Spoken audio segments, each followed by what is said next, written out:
Yeah, the credit card companies prey on people. I mean, Yeah. I feel like it's a horrible industry because they're betting on the fact that you're not going to pay it off every month because Yeah. they know statistically you're probably not going to pay it off every month. That's what everyone thinks they'll do. Right. And they know our behavior better than we know ourselves. For sure. And they know that statistically most people are not going to pay it off and they're going to get those interest payments. And Yeah. all of a sudden that eating out one time, you're paying interest on that thing next month. And it's become way more expensive. And it's crazy to me right now what the interest rates are on credit cards. I mean, the average when I looked at it was like 27.9%. Yeah, it's crazy. That's just, I think that's criminal. If you Oh, ask me. yeah. I just don't understand how we let that happen. How that's not regulated. Yeah. But 27.9%, and most people in I think the average in our country, if I remember the statistics right, was most people carry I think the average is something like a $6,000 or $7,000 debt on a credit card. So that's credit card companies are not hurting. Yeah, that's no joke. Yeah. So what kind of assets, when we talk about putting our money more in assets over liabilities, what kind of assets should people be investing in on a regular basis when we talk about assets? Well, to me, I think the easiest and more straightforward and most helpful one is your 401k. Just get money into the stock market, into the 401k. There's a couple reasons why that's helpful. Is one, it can be automatic. You pay yourself first, because again, the human nature is we spend what we see in our bank account, and if we don't see it, you're less likely to miss it. Mm-hmm. And so if you can get your 401k coming automatically out of your paycheck, goes into that account every month. You have it set up so it's investing every month, not sitting in cash, but it just automatically invests, and you just don't even think about it. Then when it's time to retire, you'll have way more than you expected you'd have. Mm-hmm. So I think that's the easiest answer to that question. There are certainly other things. There's things that you can diversify outside of just a routine retirement account. Mm-hmm. So you could do real estate or create another business or something like that. I think all of those are great, and there's lots of different ways to do that. It creates multiple streams of income for you and passive income and all that kind of stuff. But you have to know yourself. You have to know don't do it just to do it. If you hate being a landlord, then you're not going to be happy with real estate. Or, right.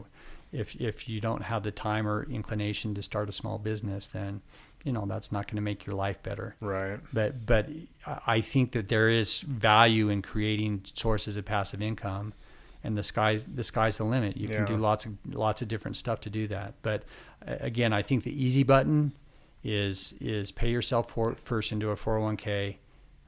Keep putting it in every month, and just let it doesn't go into your account, so you don't think about it. Exactly. You're not tempted to spend it. I found that to be so true in my life. Yeah. Is if it goes into my bank account, all of a sudden I'm thinking of the things I can buy with it. Right. And if I'm not thinking about it, it's just going to the 401k. You don't see it as income. Yeah. It forces you to behave the right way, I think, in regards to investing. And not to mention, if you work for a company that matches your contribution, that's free money, and that's free money that's going to grow on itself too. Yeah. So you should always. To me, that's number one goal for investment, is to at least get enough in there that you're getting your full match. Yeah. Mm-hmm. And then, but ideally, if you can, I would start at 10%, be sure that you're saving and investing at least 10% of what you make. Yeah. If you can get that up to 20%, 30%, you're going to be financially independent very quickly. Right. Within decades. Right. 10, 20 years. If it's 10%, it's going to take you longer. But if it's 0%, you'll never get there. Yeah. So I think 10% is a good benchmark to start, and then to try and build it up from there. Yeah. And you talk about creating, other multiple streams of income, which I think is very possible if you're a firefighter or even working on the ambulance, because they tend to have these big blocks of time off. They have 4 days off a week. They have 3 days off a week. And that gives you some time to actually work on something else, and probably prevents burnout too if you're doing something non-related to medicine, as opposed to picking up that extra shift. And I've seen a lot of successful people on the ambulance and the fire department do things with real estate or construction and create other streams of income on their days off, which just helps a lot. Yeah, no, I agree. I mean, I think not only does it diversify your income, it diversifies your interests and gives you options, So if you do get burned out of medicine or being a paramedic or firefighter, you now have another stream to go into completely without having to now figure out what am I going to do. Yeah. So that I think it's important. I think it's a great way to kind of plan your life and just makes life more interesting, honestly. Yeah. What's the difference between good debt and bad debt? Well, so in my mind, it all comes down to what you're going into debt for, right? So if you're going into debt to fund a liability, it's bad debt. So when I say a liability, is that putting money in your pocket or is it taking money out of your pocket? Right. And so a liability takes money out of your pocket. And, so if think of like a new car, for example. A car is only an asset in that it allows you to get to work. Right. But there's a lot of discretion there, right? So we talked about this before. You can get a really fancy car, or you can get a beater car. They both get you to work. Yeah. So a fancy car, as soon as you drive it off the lot, it's lost money. It's lost value. So it's a depreciating asset. Right. And it's taking money out of your pocket. So if you go into debt to buy a liability, I think that's bad debt. Now, most of us can't fund our lives entirely, so most of us had to take out student loans or have to take out a mortgage or something like that. But if you think about that kind of debt, that eventually puts money back into your pocket.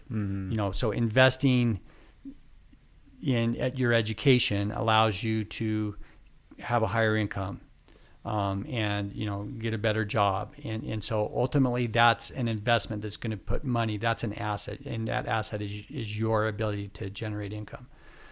So I think that's a reasonable thing to go into debt for.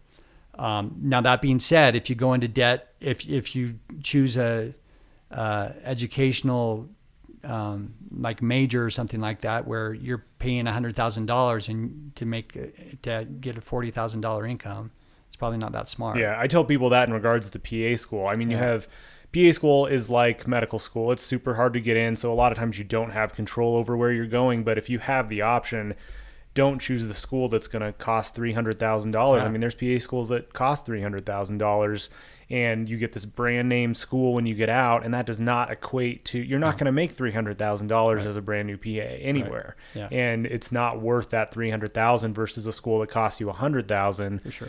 Is much more reasonable. So I think that's always something people need to consider, is it's often not worth that brand name education, unless it equates to a higher income, which is just almost never true. Yeah, you think of it as an investment. You have to look at the return on your investment, and you have to make choices based on that.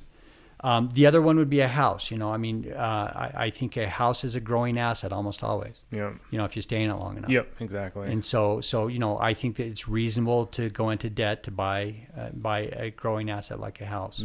But there's nuances there, right? So if you're buying a house and you plan on moving in 3 years, it probably doesn't make sense to do it. Yeah. And because it probably makes more sense to rent, because you're not going to get out of it. You won't have time for that asset to grow and to put money back in your pocket. It's still taking money out. Yeah. So that's how I look at it. It's if it's building an asset for you, it's reasonable.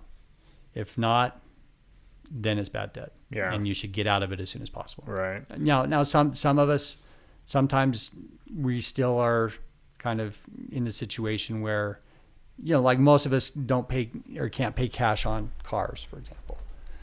So even though it's considered bad debt, you just get out of it as soon as you can. Get in there and then pay off your payments as soon as possible, and make good choices. Right. Don't don't go into debt for something beyond your means. Yeah.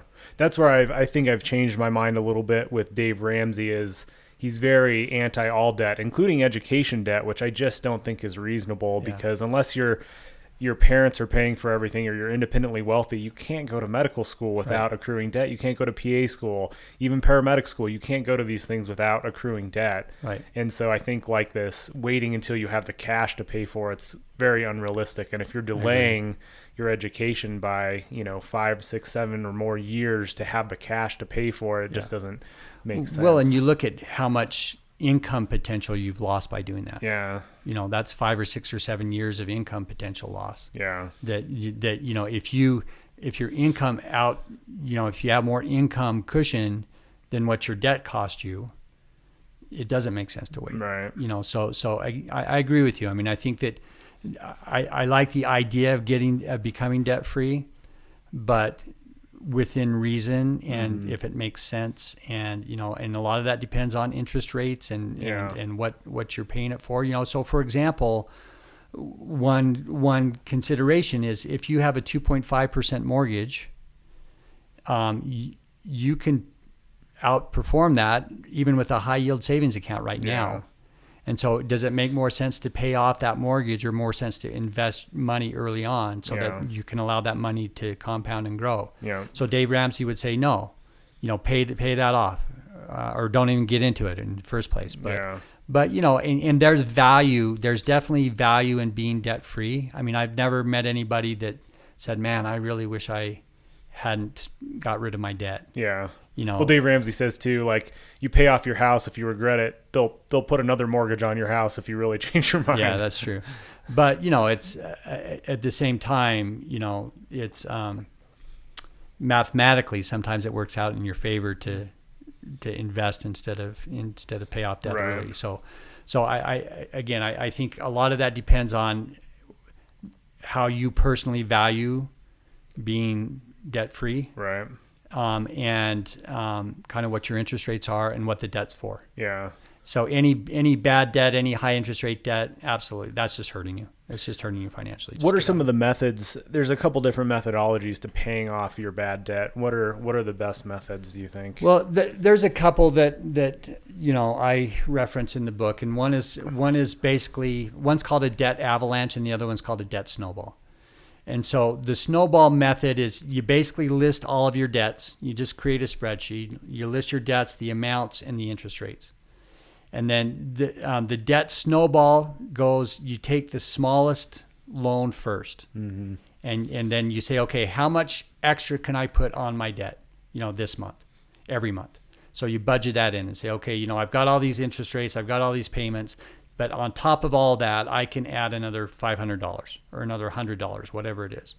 And so that extra amount on top of your required payments, you apply to the smallest loan. And as you do that, you pay that one off quickly. And then whatever you were paying on that loan plus the extra that you have, you apply that to the next smallest loan, and then so on and so on. But you start with the smallest loans first and disregard the interest rates. And so the reasoning behind that is that the most important thing is to be successful in doing it, mm-hmm. right? And so this is very reinforcing. It's more of a behavioral technique. It's a behavioral reinforcement where it says, okay, I had this list of 10 loans. Now I have 6. That feels awesome. Mm-hmm. I paid off 4 of my loans. And it's reinforcing to kind of keep doing that. So that's the snowball. The avalanche is kind of a little bit opposite. It's the same idea, but you start at the highest interest rate loan first. And so whatever your highest interest rate loan, that's what you're applying your extra debt payment until that one's gone. And then you go to the next one, and then you go to the next one. So that mathematically makes more sense, mm-hmm. but behaviorally it's harder. Yeah. Because sometimes your highest interest rate loans could be a bigger loan. Right. And so you're not feeling like you're making as much of a dent in your total loan output. So that makes it a little bit harder, but either way, whatever works, it's being consistent. But the one thing that people sometimes do is they say, okay, I paid off my one of my debts. Now that feels great, but now I'm going to take that extra money that I was paying off on that debt and go spend it. Yeah.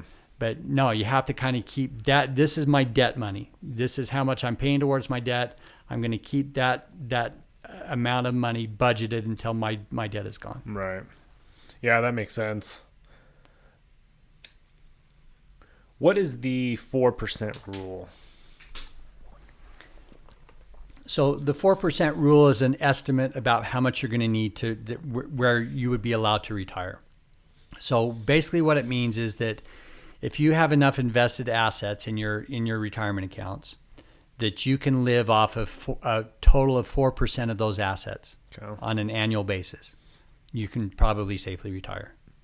So if you think about that and say, okay, well, how much do I need to live on? And if it's $100,000, the easiest way to think about it is you actually times it by 25. Okay. So $100,000 times 25 is $2.5 million. And 100,000, especially if you've got rid of all your bad debt and things like that too, becomes much more realistic. Yeah, for sure. So it's in retirement, you can think about, I'm not saving for retirement anymore. I'm in retirement. Hopefully I paid off my debt. I don't have a home mortgage. I may not need to be paying life insurance money.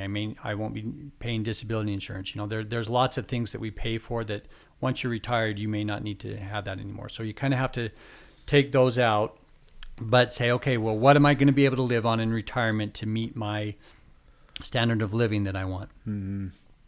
Then I think easiest way is times that by 25, and you should have that amount in there. So if it's $100,000 that you want to live on, you need $2.5 million in your investment account to live on $100,000 at 4%. So 4% of $2.5 million is $100,000.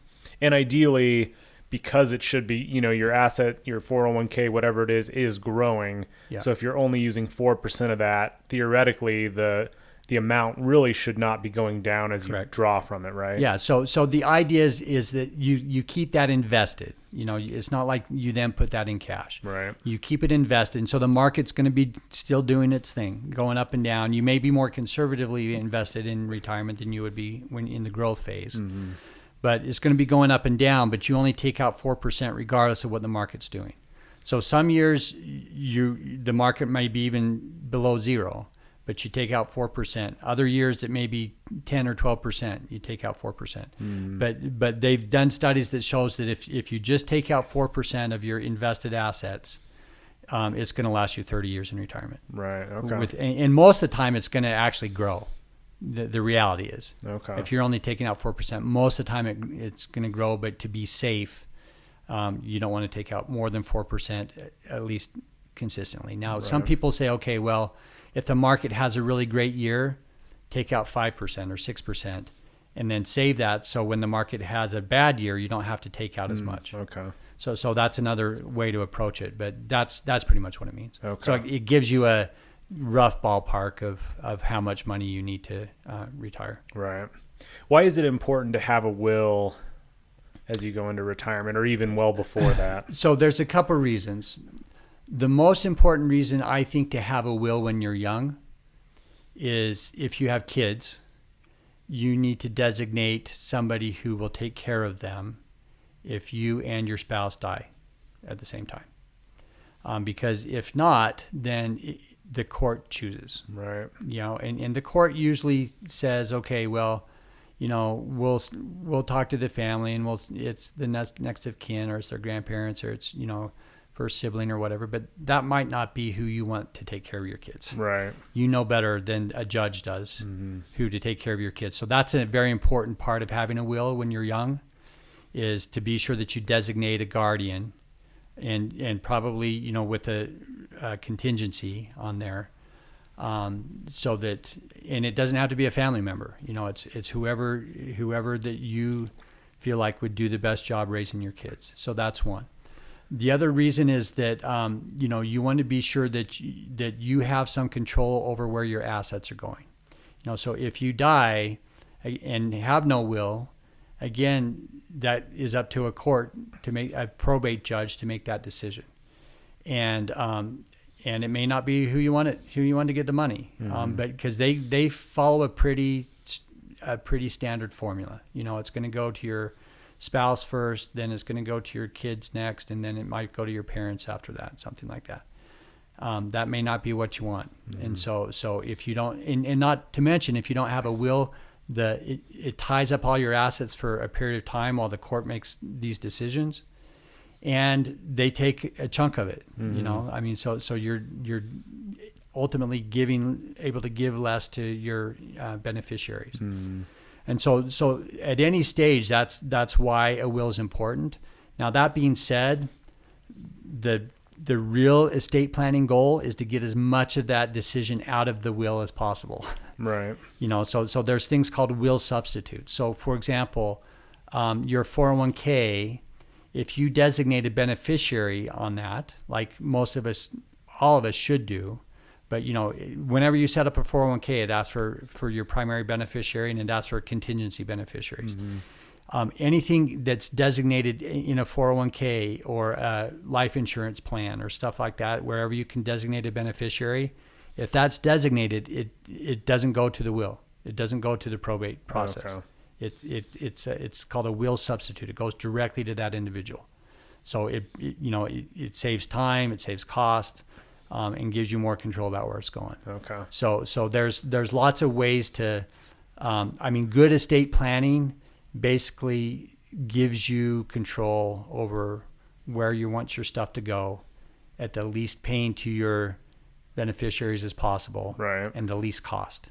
And that gets more complicated, I think, as you do it later in life and you have more assets and you're trying to protect it from taxes and stuff. So that does get complicated. Yeah. But I think, you make a good point that I think it needs to happen early in life too, especially if something unexpected were to occur. And wills aren't that complicated. My wife and I did one a few years ago, which needs to be updated. But there's a lot of online places. It's not like you have to sit down with a lawyer and pay him $2,000. There's a lot of services that do it for a lot cheaper, and it's a legitimate will and allows you to make these designations and who's going to take care of your kids and stuff. It walks you through the process for not a lot of money. Yeah. A lot of people put it off unnecessarily, thinking, like you said, I'll do that when I get older.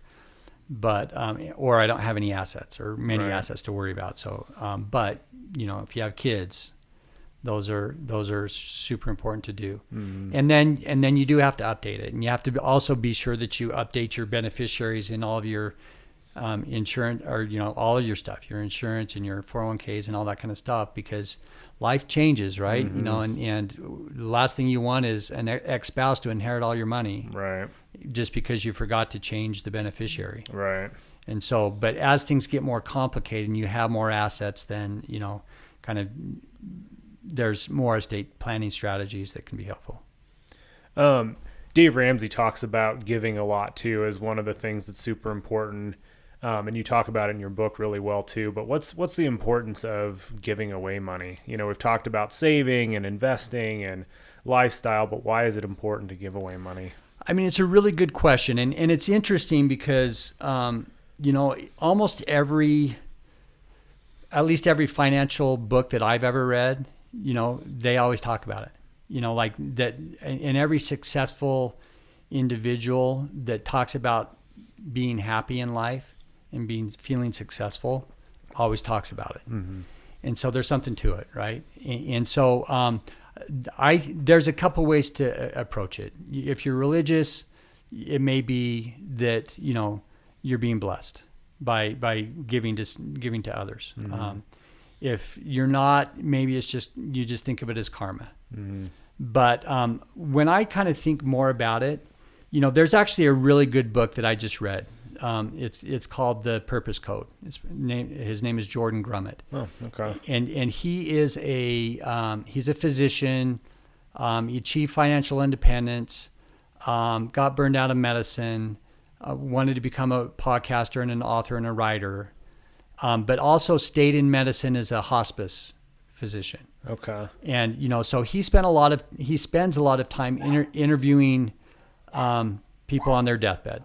And talking, helping them to look back at their life and to, kind of just, come to terms with the fact that they're dying and dealing with kind of their regrets and stuff like that. So it's interesting so he's delved into that idea of what is life's purpose. And the thing that was very interesting, I thought, was in this his latest book. Ultimately, he looked at a bunch of people a bunch of studies that they did on happiness, about what brings happiness, and it's definitely not money. It's not even purpose, which was interesting because that's the name of his book. Mm-hmm. But what it ultimately comes down to was relationships. How meaningful the relationships with other people that you create in your life. Mm-hmm. And so when I think about giving money or giving time or just giving to other people, I think that's why it makes us happy. Mm-hmm. Is that it comes with relationships, where we're helping somebody else, we're creating a relationship that's meaningful.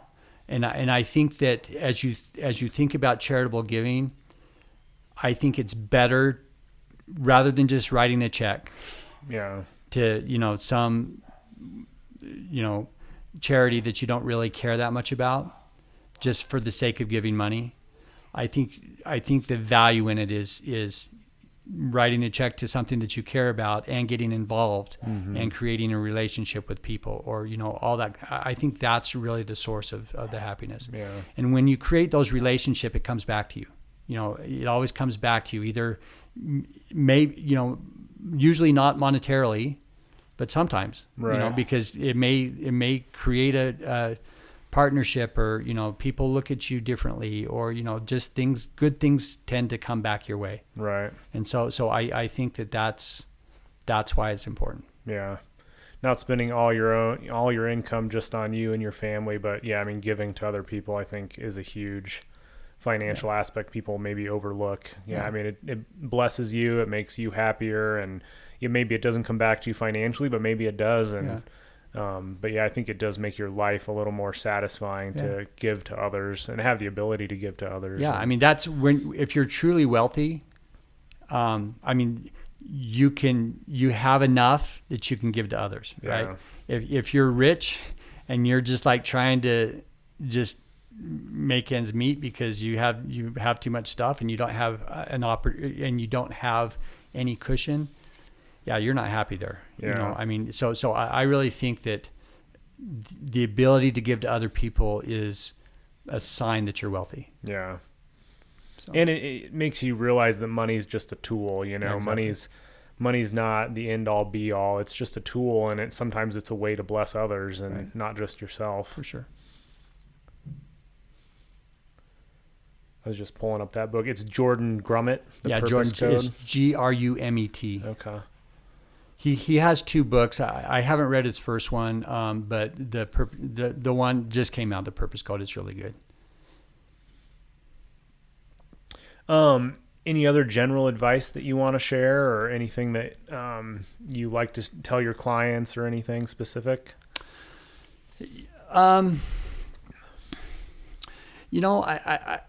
I think there's a couple things. One is finance is simple, but it's not easy. Mm-hmm. So you don't have to get super far into the weeds to be successful at becoming financially independent, right? My book, I tried to just, it's foundational. I don't want to say basic, mm-hmm. but it has the foundational principles of getting there. Now, there's lots of weeds that you can get into, in lots of the financial blogs and podcasts and stuff out there dive into the weeds, which is fine if you like the weeds. And, if you're into it and you like it and you want all the details and the nuances, awesome, look into it. But you don't need any of that stuff to be successful. You just need to follow the basic things, which is hard mm-hmm. because it takes discipline. Yeah. So that's why it's simple but not easy. Right. So that's one thing. I guess the other thing is that personal finance is personal. What may be important for one person is not the same for another person. And that's where a financial planner, I think, can help you, you know, Mm-hmm. because they can help you with your nuances. Right. So the foundational, like the 12 steps in my book, is going to take you 80% of the way, or maybe 90.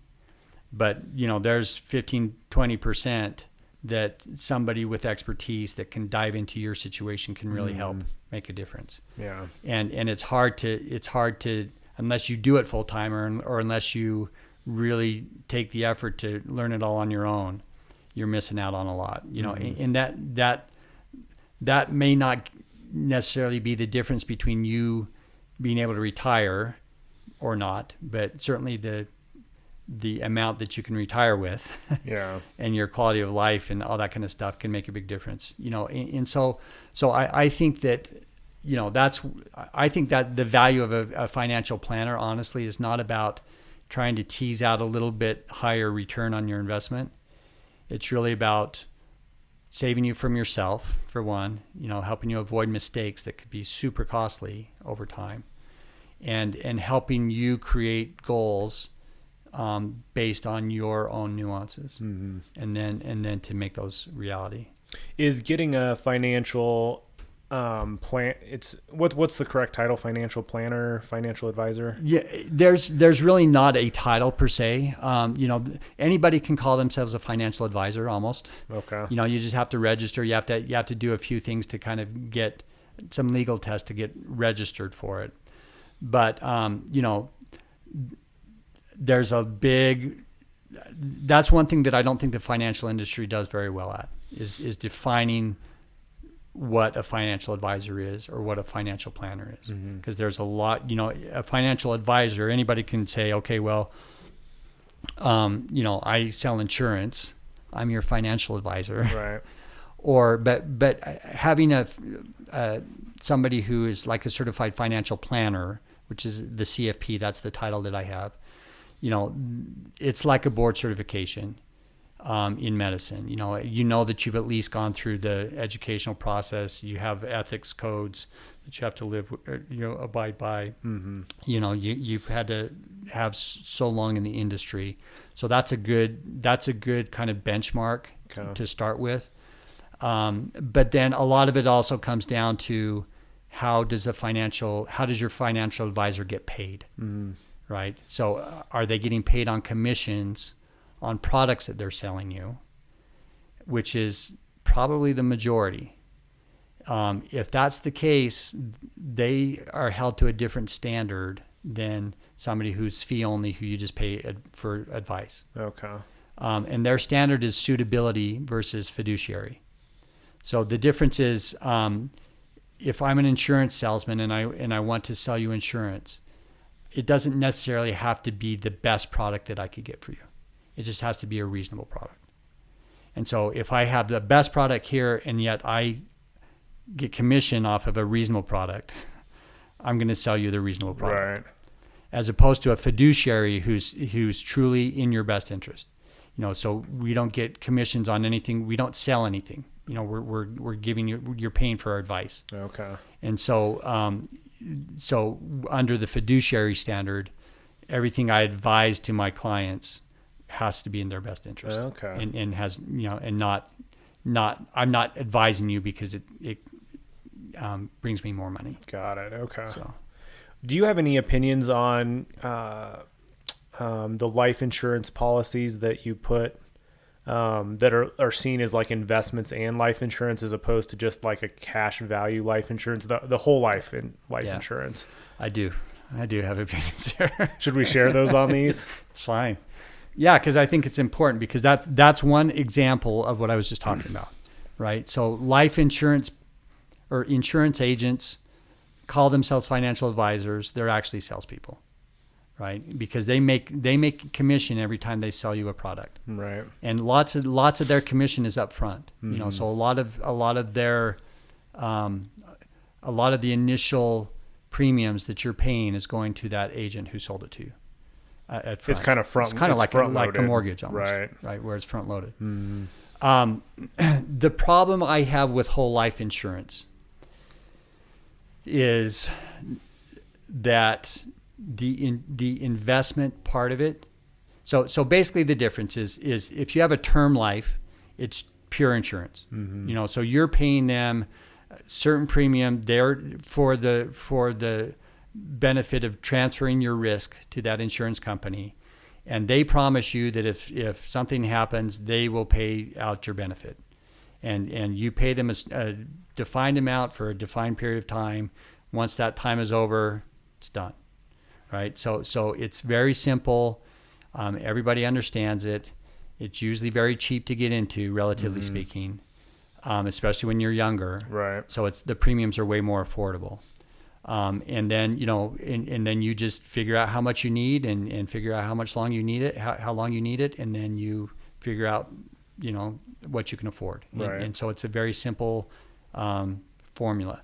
Whole life and universal life and variable life complicates things a lot. And they complicate it by adding, so you have the insurance product, the term product, and then they add an investment vehicle of some sort. So the investment vehicle is say, okay, well, I'm going to charge you a higher premium. You're getting your insurance, but some of the extra premium, we're going to invest it for you. And a lot of it we're going to take fees out of and commissions out of. But they put it in a very conservative, the insurance company, especially if it's whole life, they invest it very conservatively. So you're not going to get the returns that you would get if you invested it yourself on the market. Okay. So it's conservatively invested and the fees are high. So they're taking out a lot of, it's eating into your return in both ways. Conservative investments, high fees. And so you don't get the same benefit of that investment product as you would if you just invested it on your own. So why do people do it? One is that they don't understand that. Two is that insurance salesmen will tell them, well, this is a safe investment. This is a good savings plan, and it generally can be considered safe because it's usually invested conservatively, low risk, low reward. And the reason why they do that is that the insurance companies need that money. They're using that to pay out claims. And so they don't want to be riding the ups and downs of the stocks. Right. They need a kind of a consistent income coming from that investment. But they sell it as saying, okay, well, this is your money, and after you'll build up a cash value with it, and sometimes some products will allow you to take loan from that, or cash it out before and still have the insurance, or you can use that cash value to pay your premiums eventually, depending on the type of insurance. So those are the kind of benefits that they say. And if you have no discipline whatsoever and you need that to create an investment plan, then maybe it's worth it, but it's not very smart. Because if you take the difference in the premiums between a term policy and the whole life or universal policy and just save that and invest it yourself, you'll do way better. You'll do way better. That's good to know. I think that's Dave Ramsey's opinion on it as well. I think he calls it the payday lender of the middle class is these whole life policies. No, it is. And the reason why he says that is that it's like, you're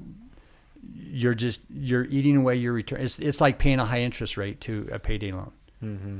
It's just that you're paying a high interest rate you're paying a high interest rate in the loss of return, right, and fees to the insurance broker. Yeah, your income would be better utilized with some discipline and consistency into the regular stock market for that higher return and no fees or low fees kind of a thing. Exactly. Okay. Well, we'll kind of wrap this up, Bryan, but I want to again, I'm just going to read the title of your book again for the audio listeners, but Bryan Jepson's book is The Physician's Path to True Wealth, 12 Steps to Gaining Control Over Your Money and Your Time. Is there anywhere people can find you if they're interested either in financial planning or getting your book? Yeah, I mean, the one-stop source would be my website. Okay. It's bryanjepson.com. So it's BryanJepson.com. So on that, I have, that will link to, if you are interested in financial advising and becoming a client, it links to the company that I work for, Targeted Wealth Solutions. So you can find a link on that website to the company, or email me or whatever on there. Also on that website, if you're interested in the book, so the book's available on Amazon. If you can get a hard copy or paperback copy. It's also on Kindle. But if you just want a free downloadable copy, you can get that from my website. Oh, cool. And plus I've started a blog on there too, just personal finance blog. So that's probably the best one-stop shop. Okay. To get a hold of me. Okay. BryanJepson.com. Yeah. Okay.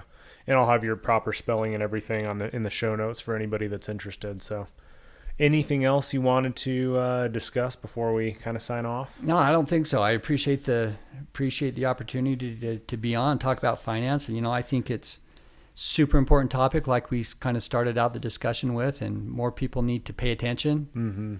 Mm-hmm. And to do it early is better. Mm-hmm.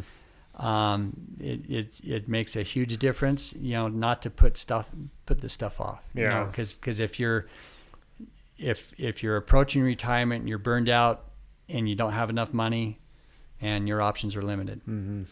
So. Yeah, I don't think it needs to be something people obsess over, but it's probably something everyone needs to make a little bit of a hobby. Yeah. Because there's a lot to it, and it's not super complicated, but it requires so much consistency and discipline over a long period of time. Right. And then you look up and and you see the reward at the end of a very long path. Right. But I think that's the part people miss, is there's no way to get rich or wealthy quick. Yeah. It is discipline and consistency. But yeah, and even if you get rich quick, which happens, if you think about lottery winners or high paid athletes, mm-hmm. or whatever, they're not wealthy quick. They're rich. Mm-hmm. And lots of them spend rich lifestyle and never develop that discipline to create wealth. And so once their income source dries up, they're bankrupt. Right. So yeah, it is about discipline and understanding the difference between assets and just stuff. Yeah. And understanding what you value in life and what's going to make you happy ultimately. Yeah. Cool. Thanks for your time, Bryan. Yeah. I'll let you get out of here. I appreciate it. Thanks for having me. Yeah, absolutely. Okay.